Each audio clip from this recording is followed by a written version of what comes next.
안녕하세요. 오늘은 후삼국의 통일 과정에 대해서 알아보려고 합니다. 신라가 통일을 한 이후 나라는 이제 슬슬 변해가기 시작해요. 귀족들은 왕을 막 갈아치우고 죽일 정도로 분위기가 살벌해졌고요. 그래서 거칠 것이 없어진 귀족들은 이제 백성들의 땅을 마구 뺏기 시작합니다. 그래서 땅을 뺏어가지고 땅을 뺏고 해서 부자가 되는 이런 귀족들이 있던 반면에 백성들은 먹고 살기 힘들어 죽어 나가는 막 그런 식이 된대요. 이때 백성들의 선택은 두 가지가 있었습니다. 1번, 그냥 땅을 버리고 지역을 떠나버리는 거. 그래서 떠돌이가 되거나 아니면은 아예 이렇게 죽을 거 어쩔 수 없지 하면서 칼을 들고 일어나서 도적이 되는 경우도 있었습니다. 그래서 이렇게 도적이 되는데 처음에는 한두 명의 도적이 이렇게 시작을 합니다.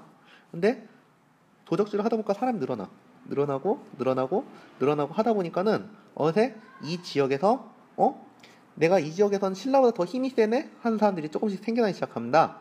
이런 사람들을 뭐라고 부르냐 하면요. 네, 이런 사람들을 뭐라고 부르냐?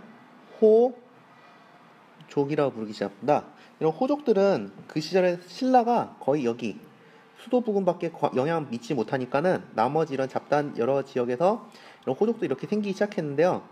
이런 호족들 여러 명이 생기기 시작하는데 그 중에서 뜨게 시작된 사람이 이 사람들입니다. 견훤, 왕건, 궁예. 그리고 여기 암살당하게 돼서 장보고 같은 사람도 이런 호족이라고 할 수 있게 됐죠.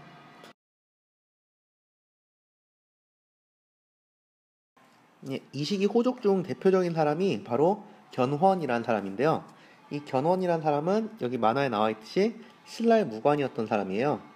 이 사람 같은 경우는 처음에 반란을 일으켰던 지역이 지금의 전주 땅인, 그 당시에는 여기를 완산주라고 불렀습니다.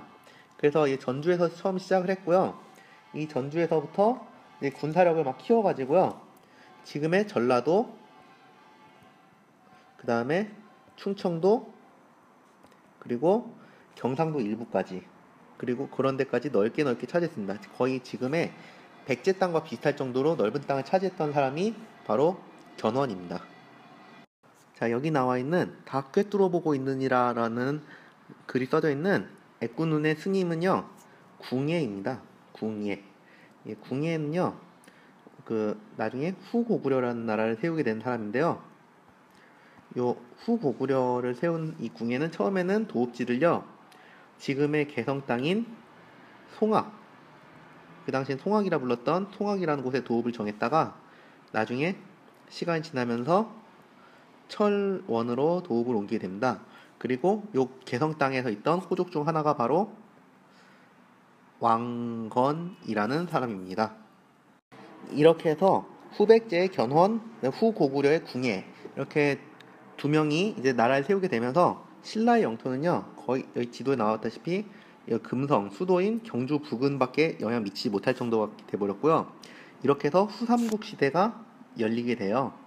그런데 이 후삼국 시대 되면서 궁예는 조금 사람이 변하기 시작합니다.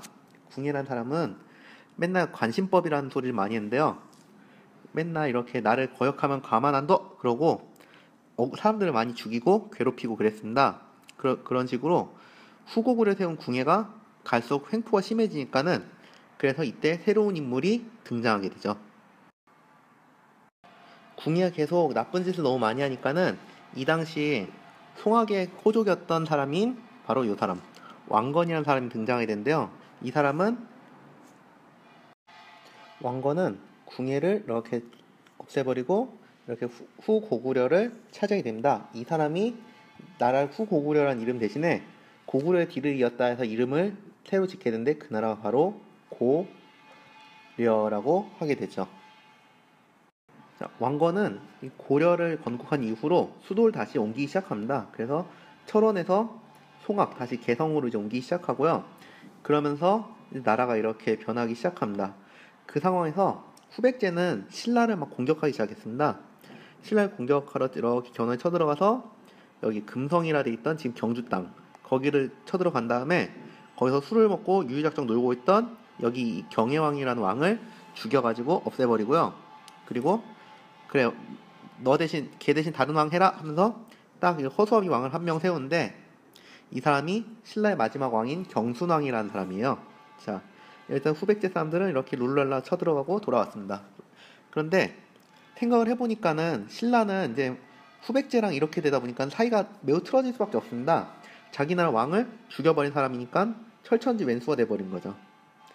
반면에 고려 같은 경우는 신라 힘들어할 때 좀 도움이 될 수 있는 사람들이고 하니까는 친해지기 시작했고요. 그러다 보니까 신라 사람들은 고민을 하기 시작합니다. 우리가 나라를 지키기 어려우니까는 고려에 신라를 갖다 바치면은 우리는 좀 차라리 좀 나아지지 않을까 그런 생각을 하게 되고요. 그렇게 해서 신라는 항복하게 되고 이제 그 다음에 이제 견훤의 막장 스토리가 이어집니다.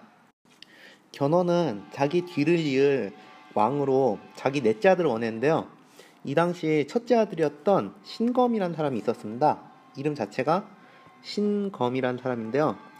이 사람은 자기 아버지인 그 견훤이 넷째 아들한테 왕위를 줄 것 같구나 그런 생각이 드니까는 자기가 왕위 자리를 먹으려고 아버지인 견훤을 금산사에 이렇게 가둬버리고 그 형제들과 공모해서 그 왕이 될 뻔했던 넷째 아들을 당연히 싹둑 죽여버립니다. 자, 이렇게 해서 이제 금산사에 갇혀버린 견훤 여기서 끝났을까요? 아닙니다.